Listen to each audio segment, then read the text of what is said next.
o que vai acontecer na eleição brasileira. A gente começou muito, muito cedo. O que está sendo falado agora, lá na frente, será totalmente diferente. Totalmente diferente. Muitos candidatos ficarão pelo caminho. Eles se juntarão com quem?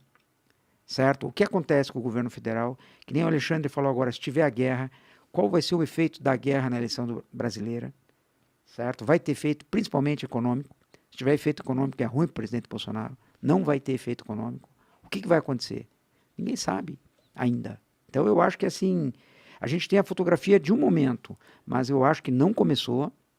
Acho que, assim, hoje nós temos 3 candidatos muito bem pautados. Eu diria que a eleição ela tem o Bolsonaro, o Moro, tem o Bolsonaro, o Lula, Bolsonaro e o Moro bem abaixo.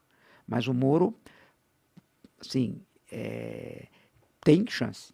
Dizer que o Moro está morto, são os dois, de forma de marketing, corretamente, tentando vender essa imagem para o Moro, certo? Mas eu vejo o Moro vivo, eu não vejo o Moro ainda com toda essa dificuldade que estão tentando dizer que não viabiliza, que fala mal, que ele precisa mudar muito, certo? Eu vejo ele encorpado. Até porque o Bolsonaro não está mais conseguindo vender o mesmo produto, digamos assim, que ele vendeu em 18, né?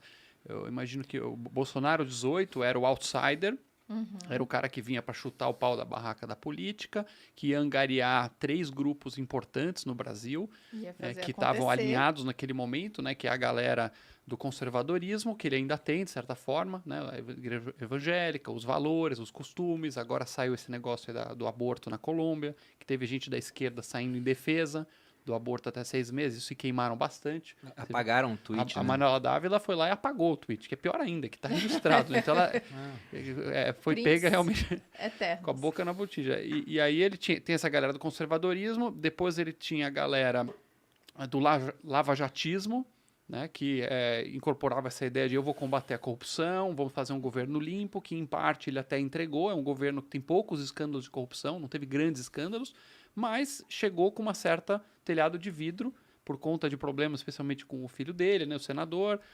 Depois teve que, de alguma forma, o governo sair em defesa do senador Flávio Bolsonaro, e acabou perdendo esse lado do lavajatismo com o racha com o Moro, inclusive. O Moro é justamente esse pedaço do bolsonarismo que saiu e hoje é uma das bases da tal da terceira via.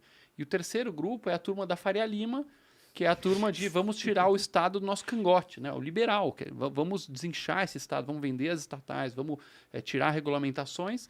Então, esse bonde Bolsonaro de 18, que é conservadores, mais lavajatistas, mais os liberais, juntos, fizeram o fenômeno do Bolsonaro, que inicialmente era um cara para se, né, tiravam deboche dele, chamavam nas entrevistas para zoar da cara dele, que absurdo.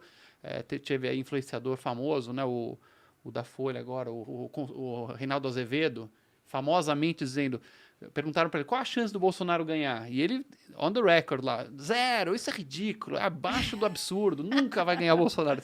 É aqueles vídeos que envelhecem mal. Só que hoje migrou essa base de apoio, né? A Faria Lima hoje começa a desembarcar oficialmente. Nós tivemos o Luiz Stuhlberger, um dos maiores financistas do Brasil essa semana. Um gestor brilhante. Gestor brilhante, dizendo antes que ele ia anular e agora já mais pró-Lula.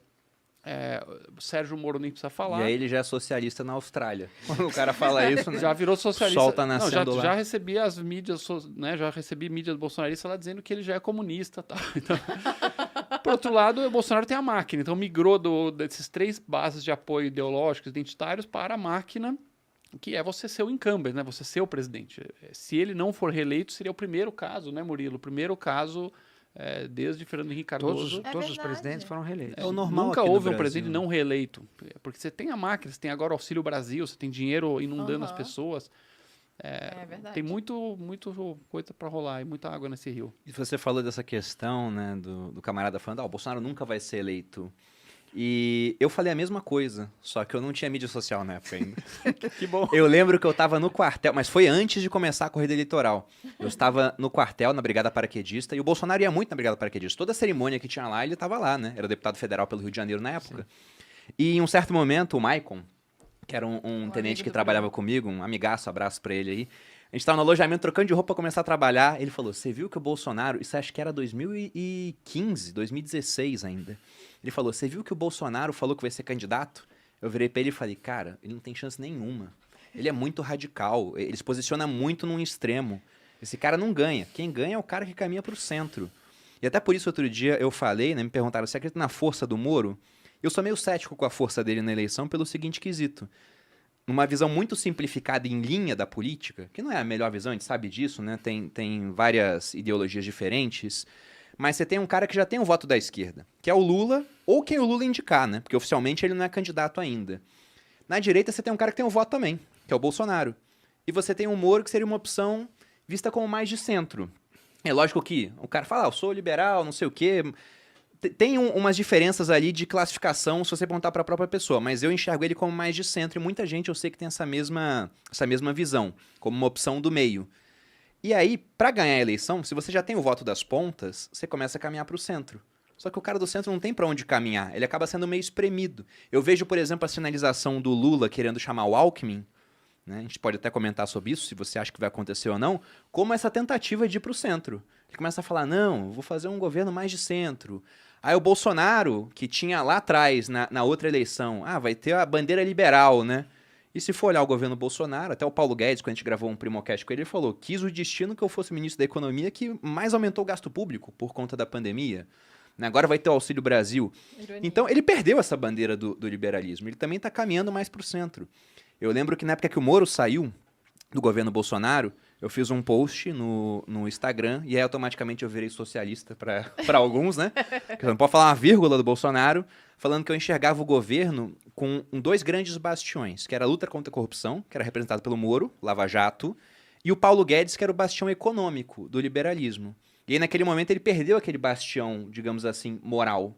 Aí eu falei, olha, o governo Bolsonaro, ele começou de um jeito, agora vai parecer mais com o Temer. Ele vai ter que comprar apoio político, fez um monte de emenda parlamentar. E eu falava que se o Paulo Guedes saísse, ia terminar igual o da Dilma, no final das contas. E acabou que não aconteceu, né? Nem sei se o Paulo Guedes vai continuar. Ele não saiu, ou mas não. Teve que tomar